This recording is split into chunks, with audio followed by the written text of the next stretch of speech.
Welcome to Sproutpod. This podcast talks about hope. We invite storytellers who are going through tough times but chose to stay hopeful despite and in spite what they're going through in life. So today we are talking to my kumare. She's now based in the US. We met in 1998 ba yun, Mare, no? In ABS-CBN Iloilo. She was one of our FM anchors on air. And today, wow, today Ano ba, talaga, magpapakita ko, Jor? congratulations! Kasi it's your 35th year in the entertainment on-air industry. Oh my God, ang And tanda na talaga, no? don't say that word, Mare. She's also Ang an young na talaga. influencer. Ang Wow. young natin. She's also an influencer on social media. And wow, you have 20 years of client management and customer relationship. No, grabe, you wear so many hats and also has a resounding contribution in medical field as an Mhm. educator.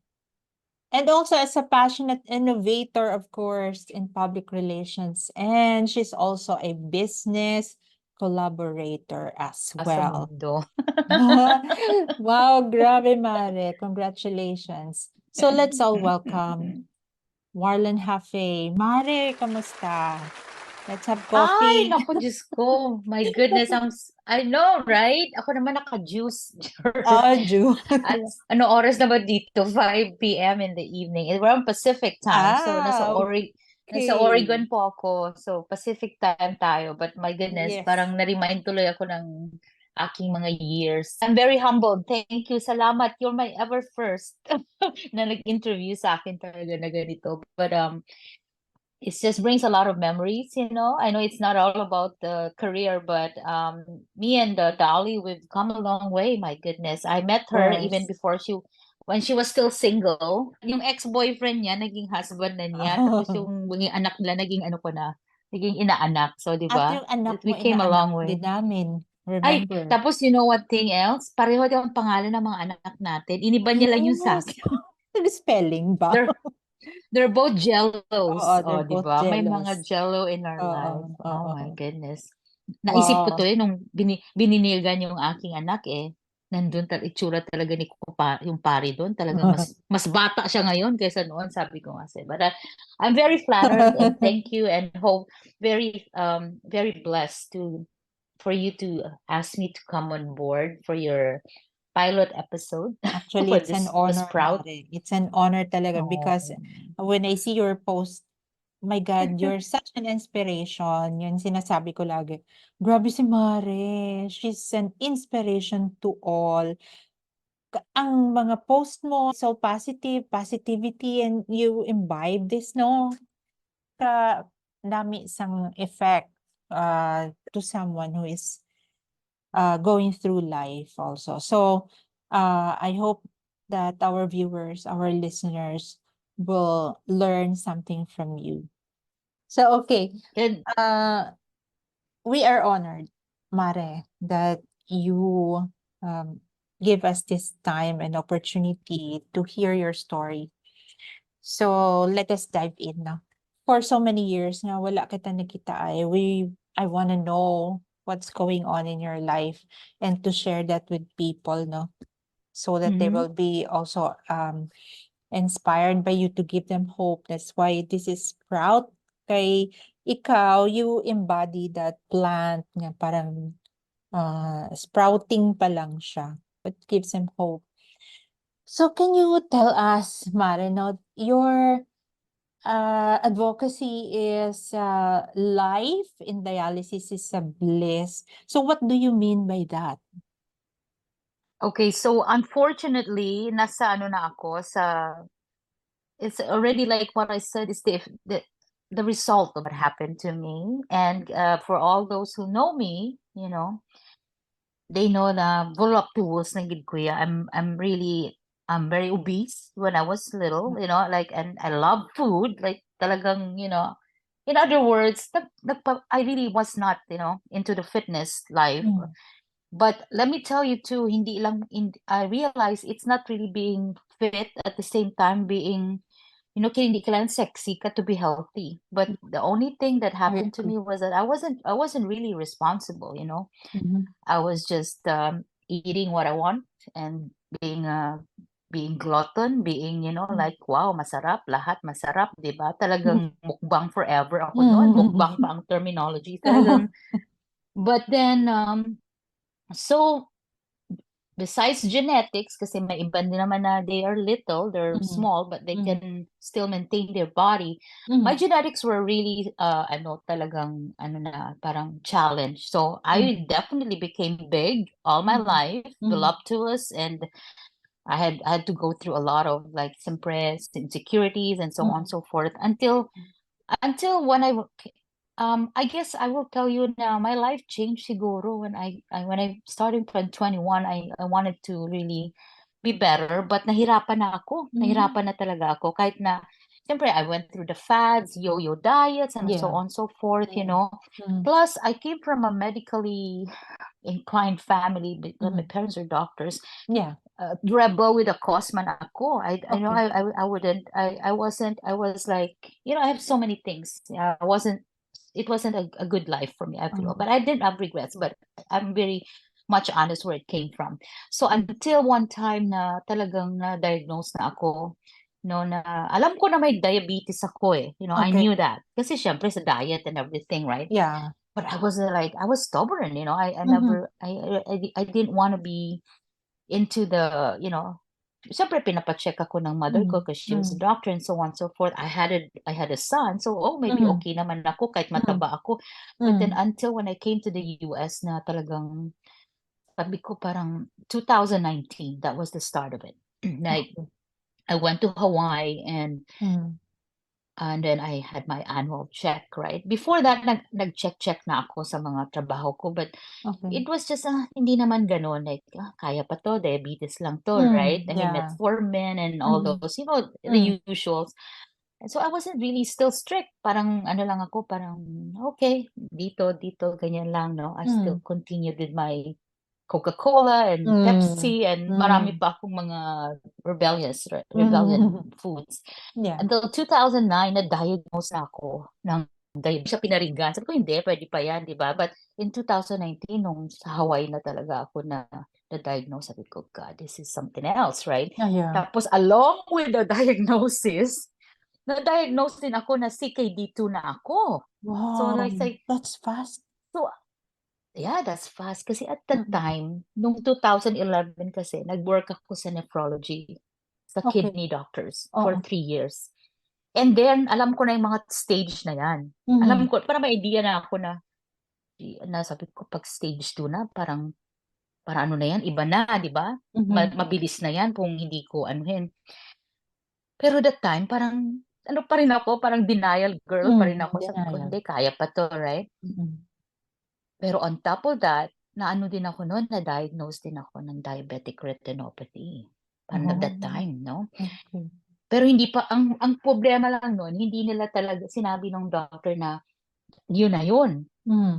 Ang pagkasabi pa ng doctor sa akin, kasi pumunta ako sa optometrist pa lang noon, Mm. kasi di ba mag-glasses every year. Mm. Sabi ng doctor sa akin, oh, you need to see a specialist, ganyan. Mhm. For the first time, sinabihan ako ng optometrista. Kasi di ba Mhm. optometrist, madali lang, ano lang, di ba? And Mm. then when I came to ophthalmologist, Mari, for the first time, nagkaroon ako ng eye injections. Sabi niya, no, Oh. we have to. Doon talaga ako na, parang serious na ito. Parang Oh. iba na ito. Parang yun na yung waking time ko na something has taken a flow. So, from there, nag-injections pa ako sa Hawaii. Wala pang major. Parang injections lang. Mhm. Ophthalmologist, ng Mm. retina specialist. Wow. Sabi niya, this is just to prevent you from blindness or something. Mhm. Hindi ko pa Mhm. naintindihan noon. Why? Mhm. Mhm. Okay, hindi ko pa gaanong naintindihan noon. Bakit? So, patuloy pa rin ang sugar, rush. Siyempre, hindi naman Mhm. ako yung palakay ng sweets, but soft drinks talaga ang aking addiction that time, right? Wow. And I have, like, yun lang talaga, yung mga, tapos siyempre rice. Basta, Nice. iba pa rin kahit pumapayat na nga ako, people are telling me, oh, pumapayat ka, nag-try na rin ako ng mga sinasabi nilang, intermittent diets, Okay. mga ganun. Pumayat ako nun eh. Yun ang mga times na Oh. sabi ni iba, wow, pumayat ka. Pumayat talaga ako with the Mm, intermittent mm, diet. mm.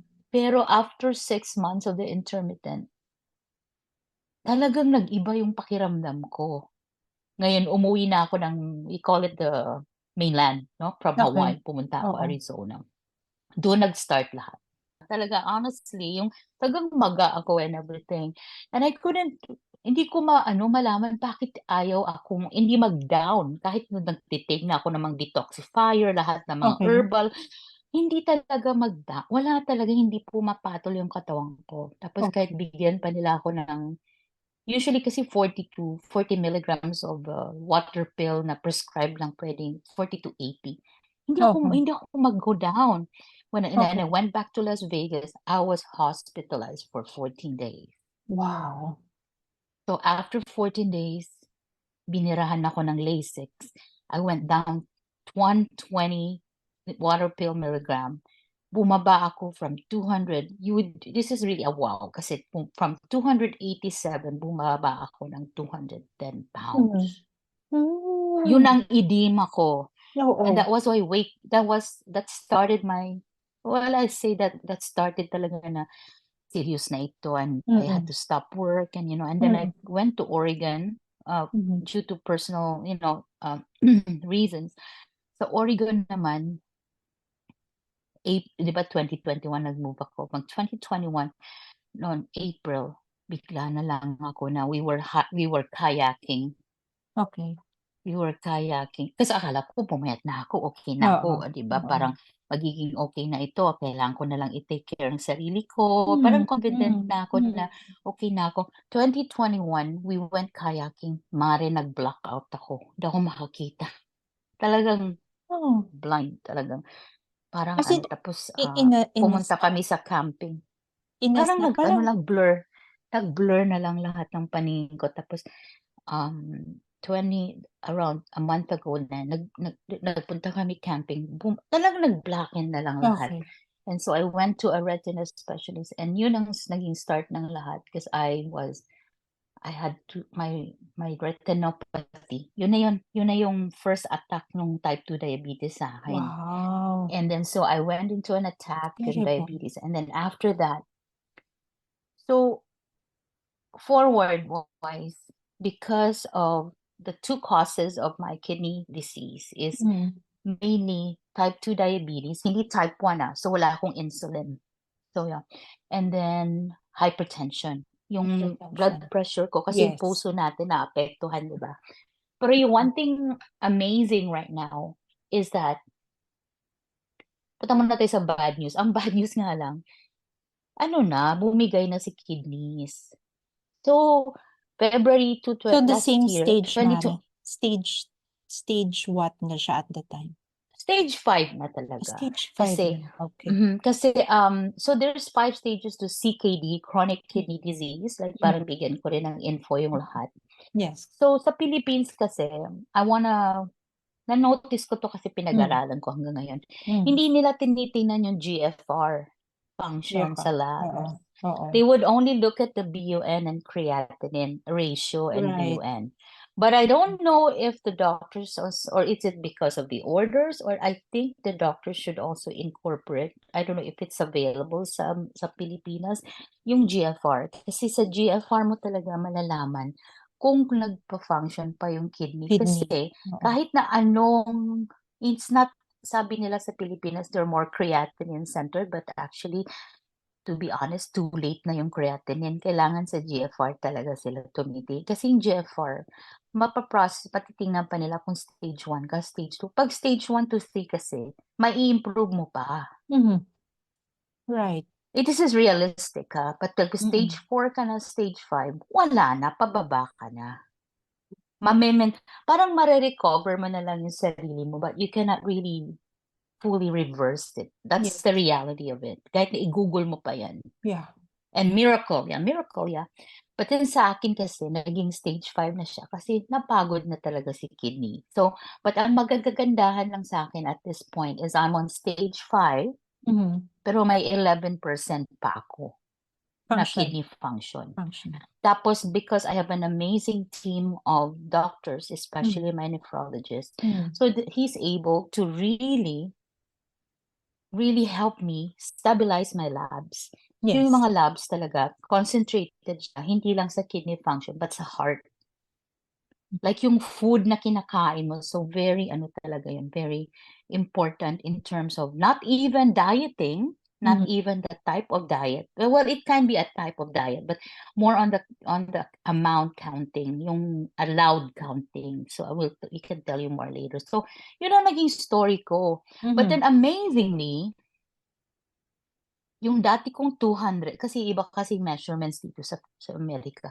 Yung 200 ko na glucose level, which is usually ang normal is below 100. Dati 3 years ago, 200 yan ang glucose ko sa labs, fasting blood sugar. Wow. Pero ngayon, I'm only down to 130, like which is still super amazing for me. And then yung A1C, yun din ang tinitingnan ng mga diabetic. So back in the days, it was tumataginting na 15 ang A1C ko. But then now it has gone down to 5.5 to 6.2, which is 6.2, it's still elevated. Is it now stable? Tatawag mo na stable siya? It's not super normal, but it's not like, it's like kind of close to normal. So parang okay na yan for me na naging super high talaga ako before. Kasi 15 ako noon eh. Kahit hindi ako kumakain sa umaga, yung naka-blood fasting ka na. So, and then, pero wala na eh. It's too late. Yung kidney, hindi na siya magpa-function. And yung nangyari sa akin kasi, I think one of your questions is that later, kung ano yung point na nag-start yung dialysis. Yes. Sinasabi, yung mga doctors kasi, they would usually give you dialysis on the 4th stage, CKD4. Pero ako naman, di ba, medyo lumalayo-layo ako nga doon kasi alam ko yung nangyayari sa akin, which is hindi naman yun ang ina-advise ko sa lahat.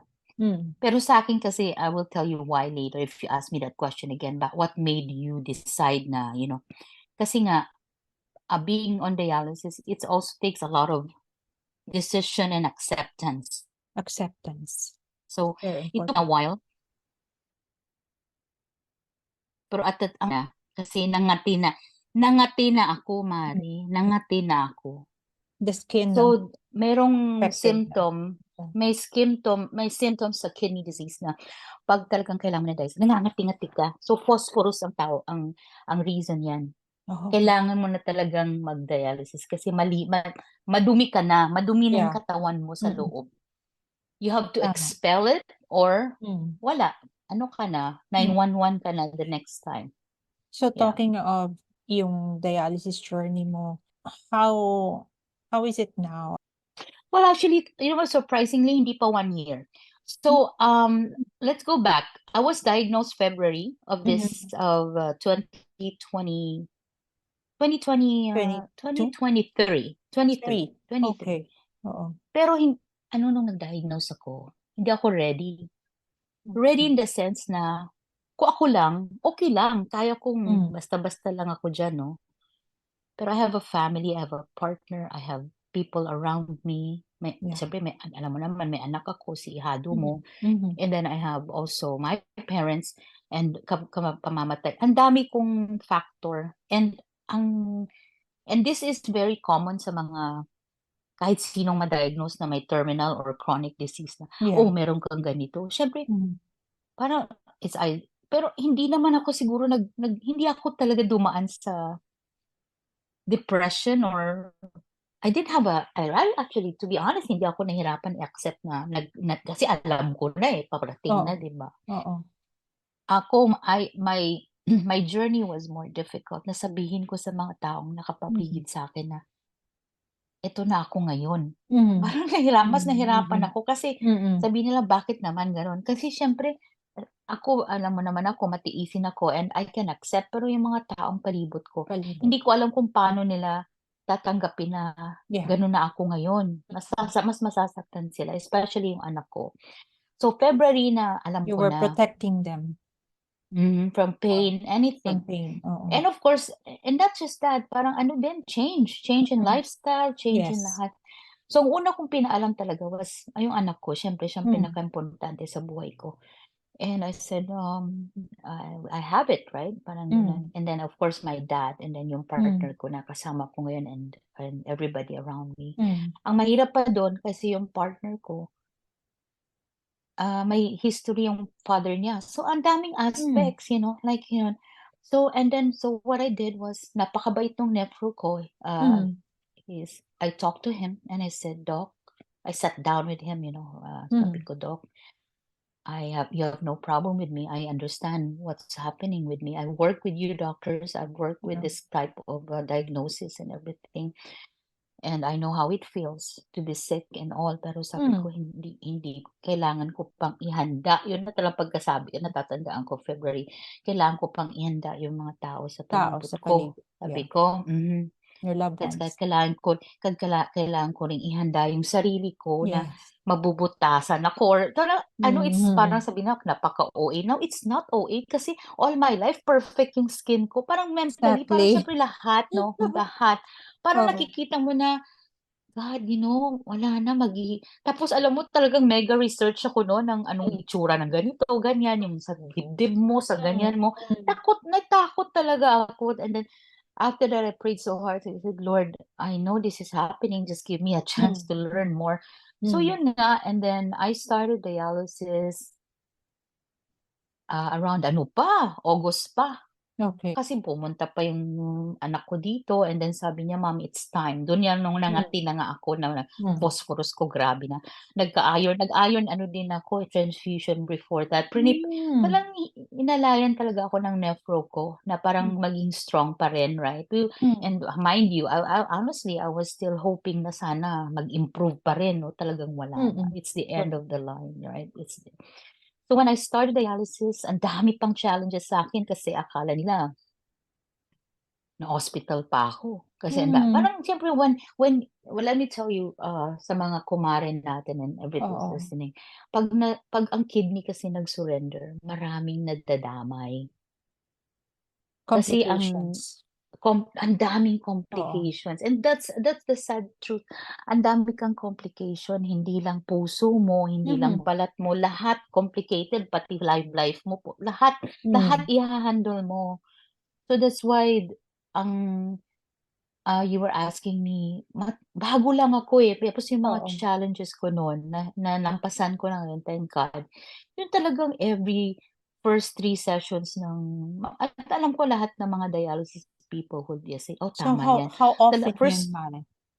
I do well, depende sa nephro mo, but Okay. usually ako 3 times a week, Mhm. Tuesdays, Thursdays, Saturdays, I do have my sessions for 3 hours. Yung iba naman they do 2.5, 3.5, Mm. 4, Mm. depende sa nephro, but yung kaya ng hindi lang katawan, actually Okay. heart mo, ako kaya ko hanggang 3 hours. Mm. So I do that every Tuesday, Thursday, Hmm. Saturday. Sabi nung iba nun, sabi niya nung hindi pa ako nag-dialysis, "Hindi, you'll be better," ganyan. Hindi ako Mm. naniwala nun, eh. Sabi ko, "Okey." Ang ang iniisip ko lang, naku mabubutasan ako, yung talagang Mm. mag-iiba lang tapos eto Mm. na hindi naman nakatapusan ko, but I know mag-iiba ako. Alam ko lang na Mag-iiba. mag-iiba ako. Mm. Pero Mare, I tell you, that's why I'm so empowered kasi Mhm. iba talaga 'pag nag-dialysis ka na. Parang nat parang nadagdagan yung buhay mo. When you became a 20-year-old again, to Oh, be yeah. honest. It's just that para ka lang nalagay ng, na-recharge sa baterya. Na-recharge.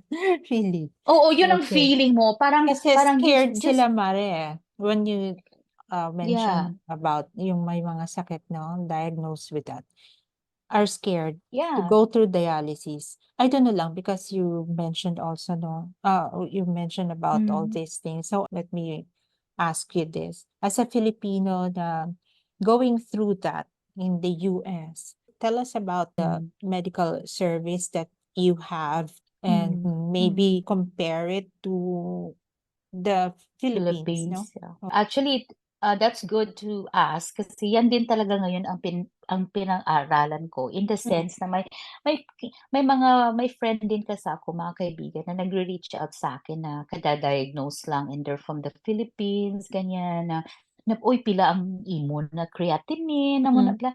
Tapos I Mm. was surprised na ang ano ko subong ang concentration is which kinastudyuhan ko gid is ang creatinine ko actually hindi na ko takot yang balanse sa Mm. tao. Mm. My friend would tell me na 900 ano ko no, 950 ay niya based on the number of the Filipino Mm. system bala, Mm. measurement. Yeah, oo. 950 kuno iya na ano, na creatinine. Sa Kaya 950 okay pa siya okay pa siya. okey. Po nagkakakibot ako na I heard na some people who really died of the kidney failure went all the way to 1,000 to 1,005. Amo na ako no bati ko. Oo. Pusiling ko tapos nang gimangkot ko ang nephro na someone I know na from schoolmate of mine who's a Hmm. doctor. Saling niya amo ni mag-convert. Pag-convert ko sang akon 450 lang ako ya. Okey. Pero ina iya compared sa isa ka Filipino na may creatinine nga 950? 950. Sabi Oo. ko, tapos according sa Filipino nga sabi nga they only eat laswa kuno. He only Mm. eats laswa na. Mm. Tapos nagatubig pa siya. So, Mm. what I'm thinking about is that ako naman, I'll be very honest I Mm. still eat the same.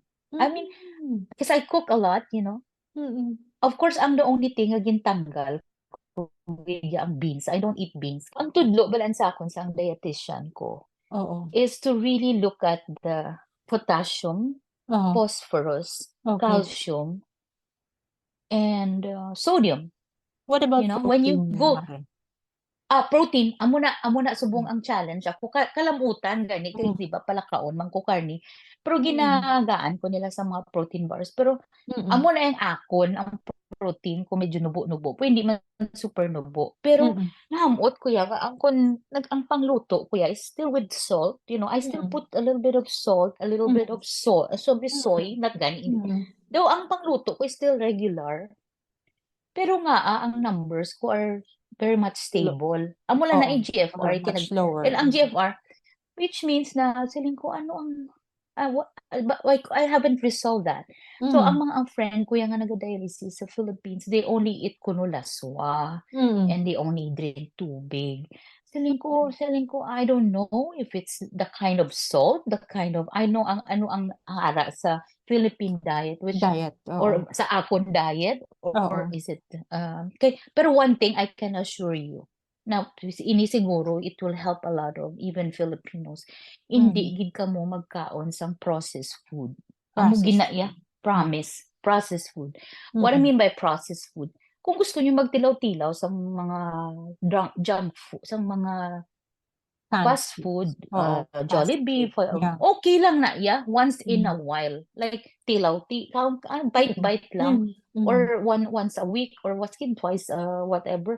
Pero Mm. hindi ka mo magkaon sina everyday. Hindi gini Mm. pwede. Nabalang mambal ka mo ay isa lang ko, cobra Right. lang ko sa call center ang na Mm. hindi gid tapos ng mga junk na I don't know, kasi siguro hindi ko siguro snacky. Hindi ko pala Mm. snack bala sa Mm. gabi. Hindi man ko nga in between gakaon ko na Mm. siguro mga sodium. And then plus kanang fresh gid pinmi Mm. maluto gid kamo sang ano gid bala sang ara gid bala sa Homemade. from the Oo. raw pang Yeah. scratch gid siya like Stretch, oo. mag-even magkaon kamo 'di ba subong may mga frozen foods nga Mm. mga pizza, mga ginahimo na Tama. bala nga mga Mm. gina-frozen, hindi gid stay away kay Or amo canned. ginahambal sa dietitian. You have to really stay canned Mm. foods.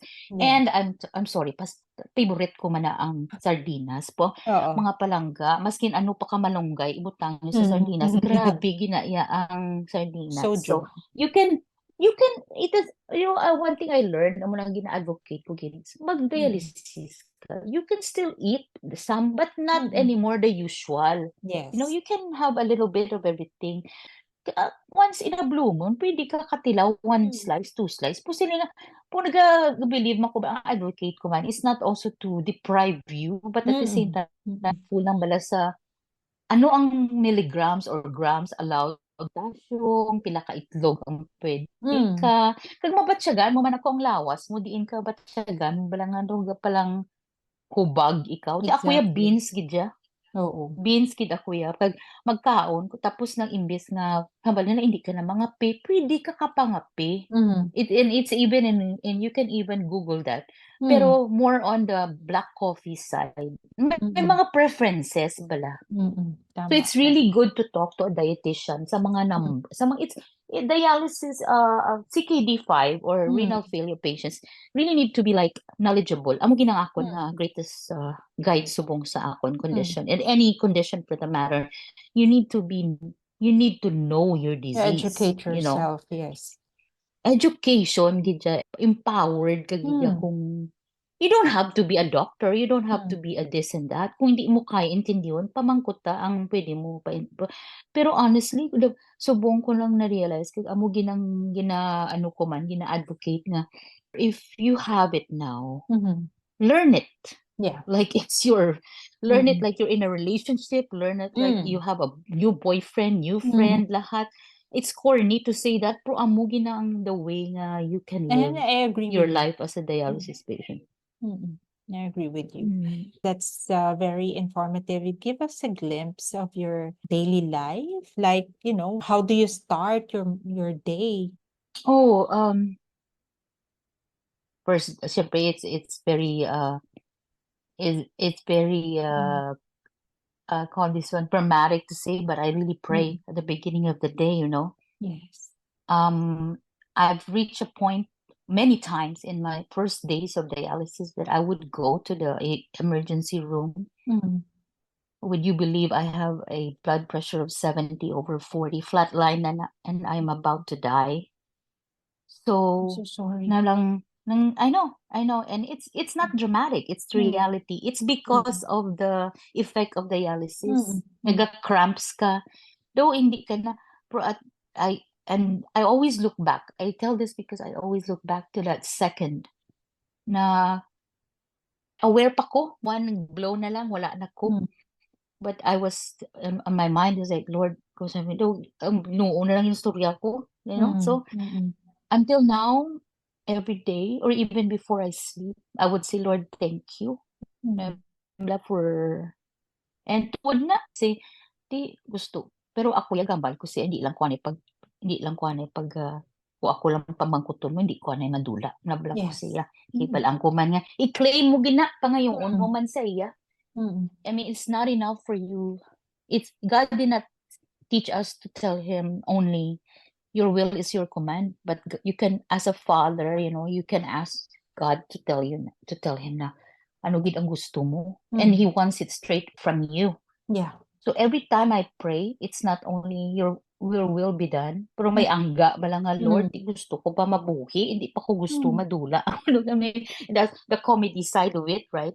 Na balang nang nugay kada kwaon mo di mo pa na pagkwaon bala so amo ko na mga muyo do may ana nga ti ikaw na bala pero kabalok ka man mm, hindi lang ko anay gusto maglakat. So mm, that's why every time I wake up I say salamat gid ari mm, naman ko ti ano naman mm. ni na bala.